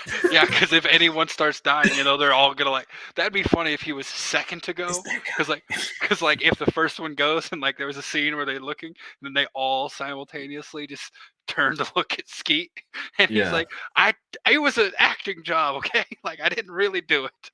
yeah. That'd be pretty cool. Yeah, I always thought that would have been that actually probably would have worked. Like not now because how far we are down. Well, Nightmare on Elm Street was pretty far down the rabbit hole before they came out with New Nightmares. So they could, after what Radio Silence gets done doing with their planning on doing here, maybe they could, if everybody's, willing to come back to play, that'd be awesome. I don't think Radio Silence is going to do like a three and out thing. The only way I think that happens is if the studio forces it, Hmm. or if their 6 and 7 don't make money. Because we already know they're going to be back for 7. I think we know they're going to be back for 7. Um, What if 6 isn't well received? I don't think it matters how well received it is. It's going to make money. Hmm. Excuse me. So the studio is going to have them back for 7 Yeah. because they could make money. Wouldn't And they wouldn't they make them sign a contract now for this one and being like, "Hey, we're doing this one, so you got to sign on like a two-picture contract in case this maybe, one's successful." but I don't know how the legality of things like that go behind the Hmm. scenes. But it's kind of like Kills. Halloween Kills was very divisive. Um, Yeah. and but it made money, so they're not gonna not bring back you know uh, Danny McBride and what is David Gordon Green. Yeah. They're not gonna not bring them back. They're gonna let them finish the story they set up, and I think it's gonna be the exact same way for Radio Silence. But I don't think Radio Silence after that 7 is gonna be done. I think they're gonna keep going They're as long as the successful. studio, yeah, as long as they're successful and the studio allows them to do it. I think they're gonna keep going. Hmm. I just hope they don't jump the shark, man. I hope. I would like to see. I made a video recently about that. I did some. I do a lot of theory videos and stuff on screen. I want to see something. Did you like the TV series at all? Did you watch them? I watched 1 and 2. Okay. You know how, I don't want to give it away. I mean, there's not many people here now, but with the killer in the second season was from the previous in the first season. I want Hmm. to see something like that in a Scream movie. I want to see somebody that, because whenever I was watching Scream 3, I think that's what let me down with Roman, is that when it was like I killed her, I'm from, the killer is from Woodsboro. So, audiences are already like, oh, they were in the original movie. So you start thinking back of who was all in the first movie and all that. And then we've never seen Roman before. So, it was a good angle. The story was cool, but I felt like if it would benefit if the killer we've seen the killer from the beginning and we never knew it was him. So I'm currently more and more subscribing to a theory that there was a third killer in Scream 5 that we didn't see. Me too. And I hadn't been, never even considered it. I don't think it's who a lot of people who know me would think I'm talking about, because I think most people who know me would think I'm talking about Stu, but I'm not. I'm not talking about Stu. The question got posed a couple of live streams ago. Um, it actually got brought up in the Reddit a while ago. There was an alternate version of the script that was written as like a decoy, because you know how they always do that to prevent the real script from getting leaked. Hmm. There was an alternate version of the script where Chad and Mindy, the twins, were the killers. Hmm. And that got posed a question, and someone's like, "Oh, I could totally see Chad being the killer," and I'm like, "No, like Chad was attacked so savagely, Yeah. like there's no way he was a killer." Yeah. Um, and like someone brought up the point of like, "Oh yeah, well it was that was to throw people off of the trail that it was him." I'm like, throw who off? No one got to see it. Like, yeah, Billy, they did that to Billy. They fake attacked him so it would throw people off the trail and stuff like Yeah. that. But it's like he was stabbed like 6 times in the ribs with ferocity. Like Yeah. there's He no was way being shanked. they wanted him to survive that. And then I'm like, Yeah. more than likely it would be, and I just said this in a whim. I'm like, if it's between the two, I'm gonna have to go to Mindy. Then I started thinking about it. Mindy was heartless the entire movie. Yeah. Like she's a cool character, but she doesn't care about anyone but herself, and I think that's proven throughout the movie. Yeah. Um, by the way, John, I don't know if you're still here. I hope you finished the movie because we're definitely talking about Scream 5 right now. Oh, he hasn't Uh, seen it? Well, last I had spoken to him, by the way, yes, Bud is a person I was talking about. Anyone who has common sense is like Bud is gonna be Leatherface. Like Yeah. he doesn't talk. He's a hulking child. Like Bud Yeah. is Leatherface. But then they're Yeah. like, gotcha. And I'm like, there's no way. Anyways, the more I started thinking about it, I'm like, Mindy could have been the other killer. Mm-hmm. Oh no, John, I don't. Have you finished it? Did you finish 5?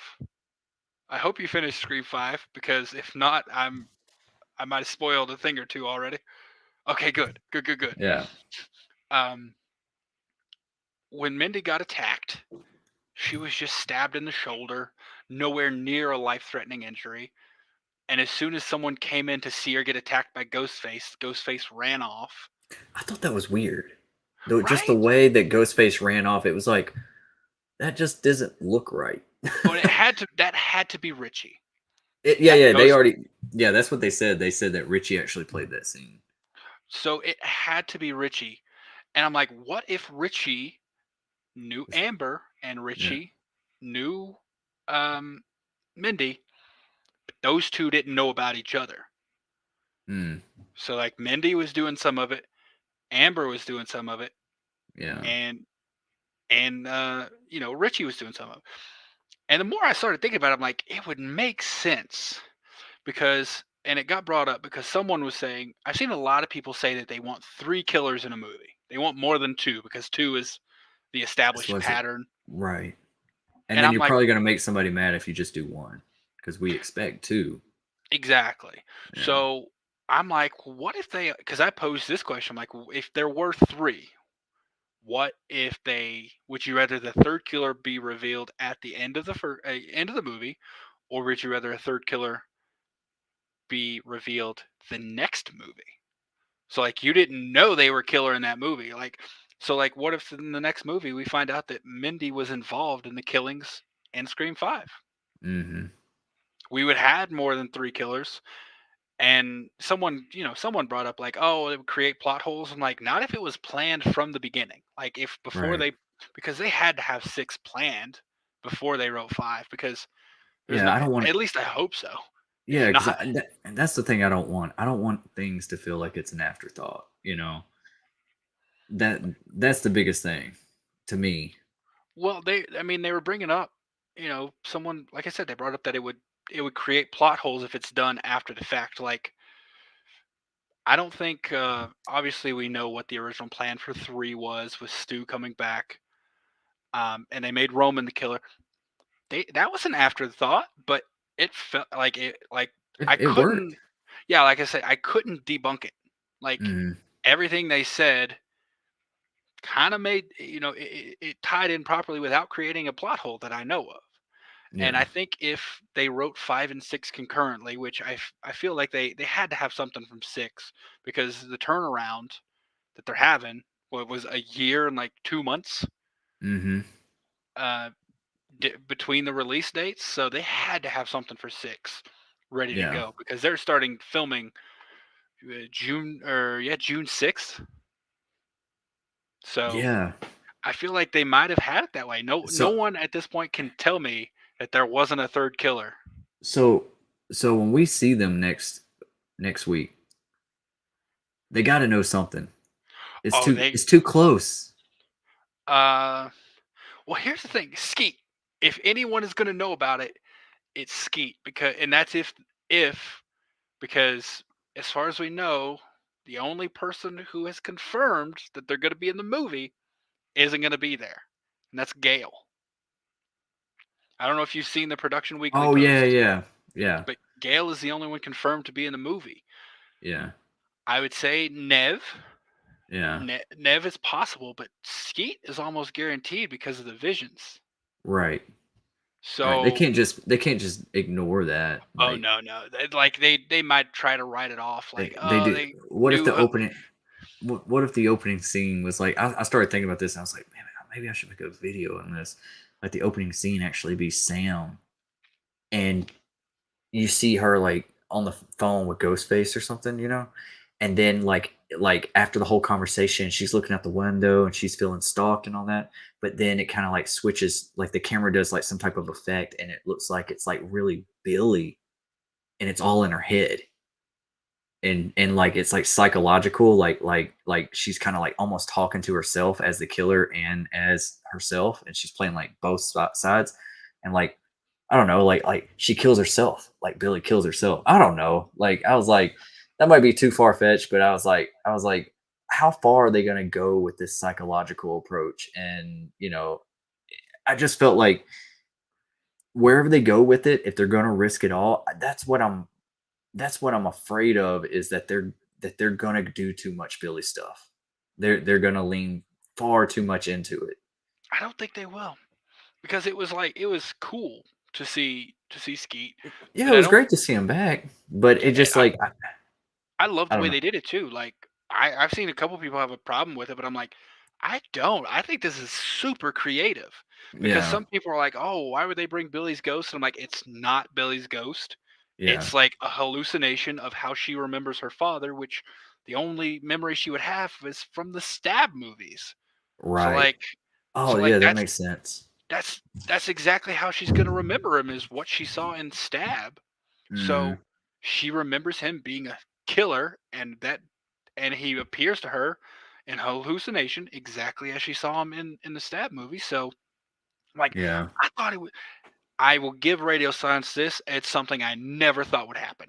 I never in a million years would have guessed that was going to happen. yeah, yeah. So Because I think what was speculated right before the movie came out is that we got that one TV spot where she was in that mirror, and Ghostface jumps out from behind her. Oh wait, no, no. She sees Ghostface in the mirror behind her, and then when she turns around, he's gone. So it was like they made it look like she was like seeing visions of Ghostface that wasn't there. I don't even But remember that.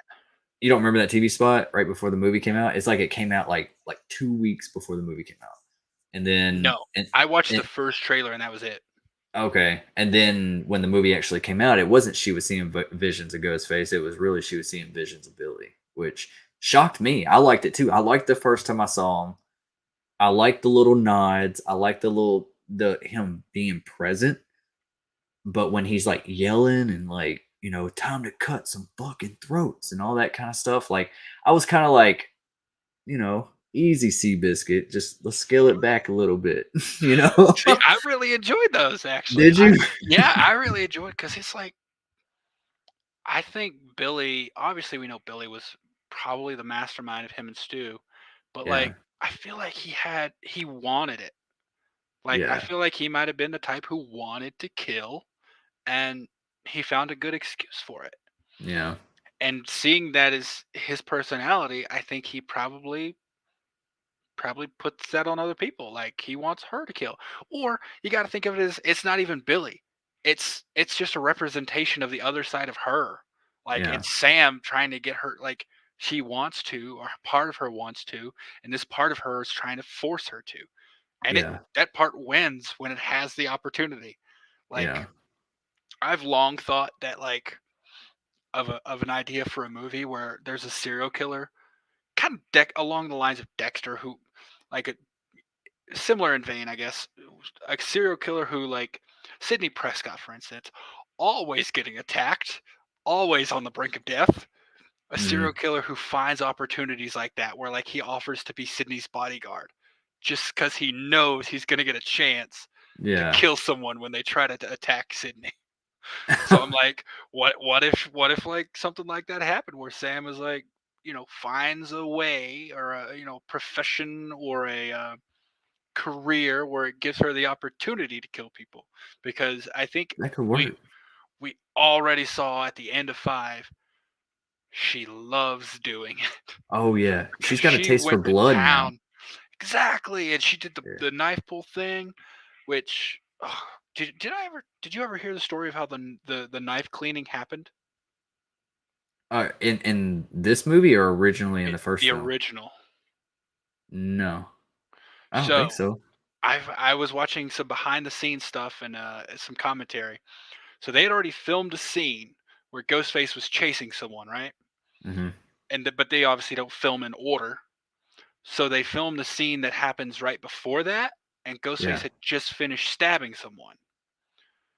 And the knife was all bloody, but the scene they already filmed that's supposed to take place right after, the knife was clean.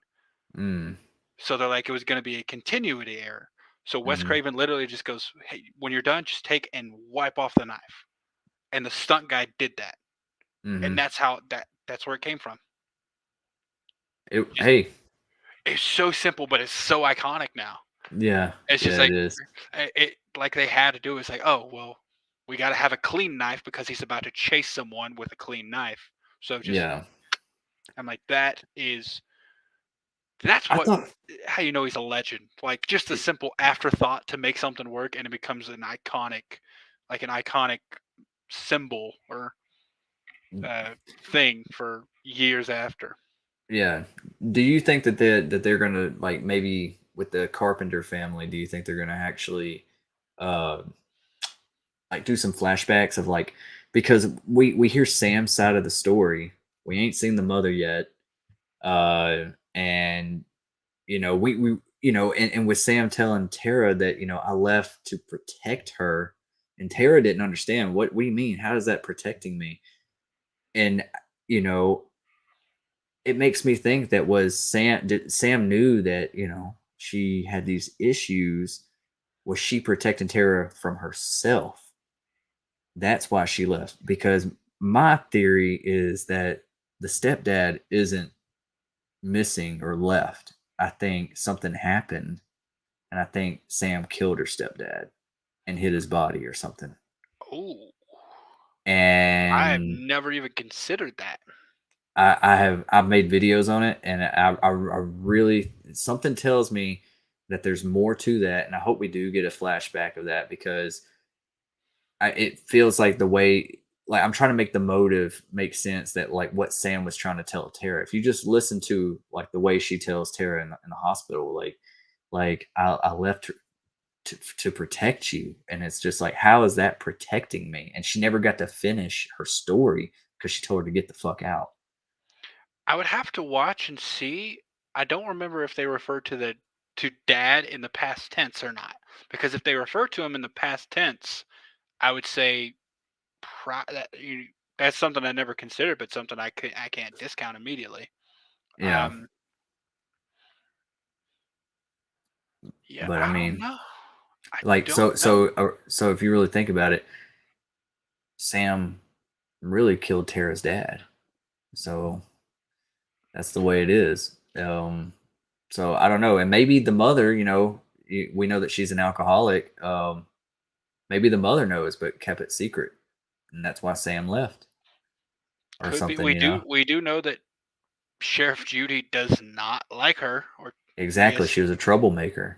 yeah, but I don't know. I mean, it'd be a hell of a story if that's where it went. Yeah, Um, yeah, I don't know, man. that's just something to chew on.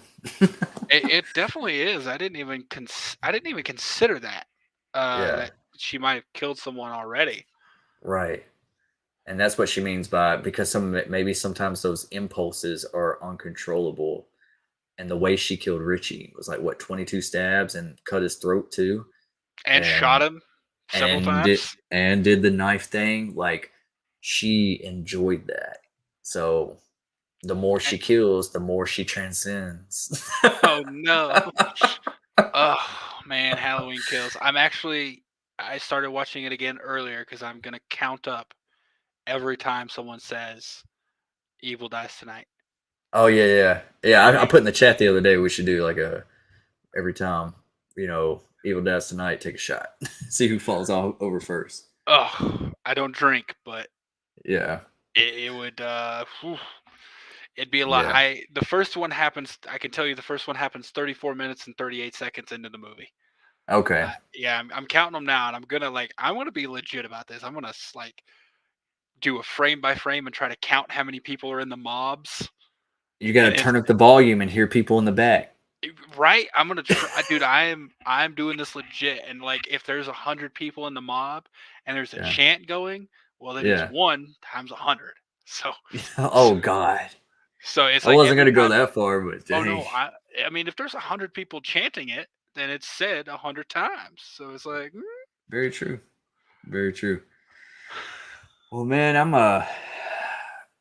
gonna call it a night. I got some stuff to do first thing in the morning. I want to stay up later tonight, man. But this has been great, man. it Nathan really Nathan has. was awesome. He He was was a good guest. he was a lovely guy to talk to. Yeah, I'm I was a little Star Trek there at the beginning, but I'm like, okay, he's a really down to earth guy. yeah, He's really cool. And I mean, what he said about Robert Englund, like giving him advice and like telling him he's doing a good job. I'm like, if I was playing a slasher and Robert hmm Englund came up to me and was hmm like, "Oh, you're doing a good job. Exactly what you're doing. Keep doing it." I'm like, I man. would probably pass out from just being overjoyed. Thank you, Dad. Yes. Proud dad moment. Thank you, Freddie. A proud son moment. Thank you, Freddie. It's an honor.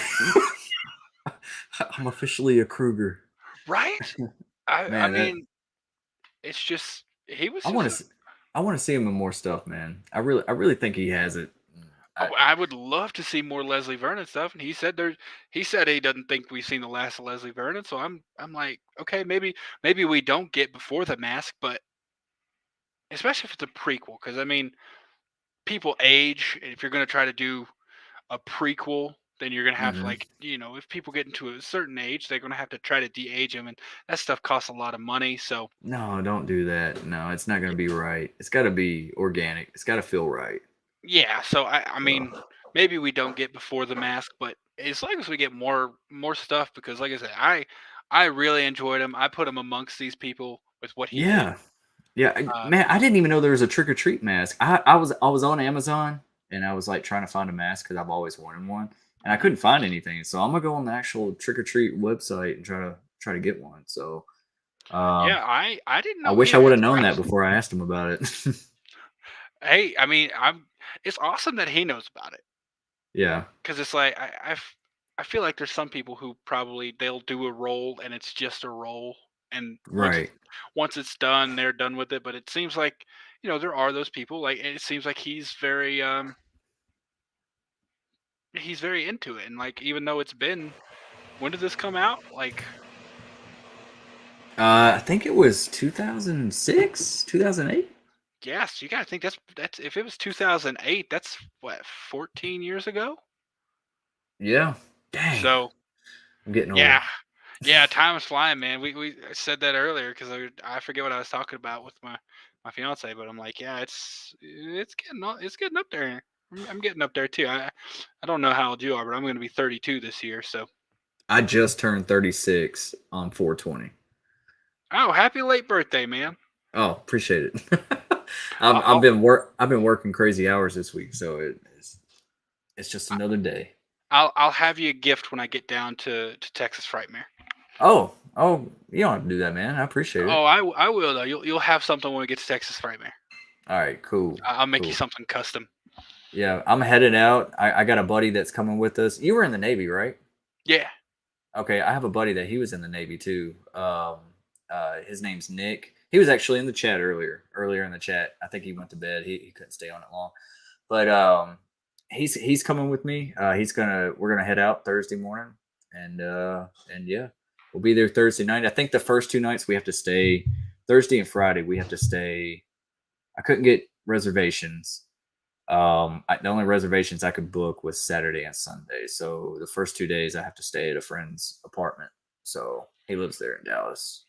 Like I said, I'm heading out Thursday as well. I get off work at 7 a.m. and I'm heading down. I'm driving down, but I told you I'm going to be doing the whole van thing. I'm actually going to stay at the airport, just in the parking lot there. Yeah. Yeah. So you're gonna get there Thursday night? Yeah, I'll probably be there Thursday around 8 p.m.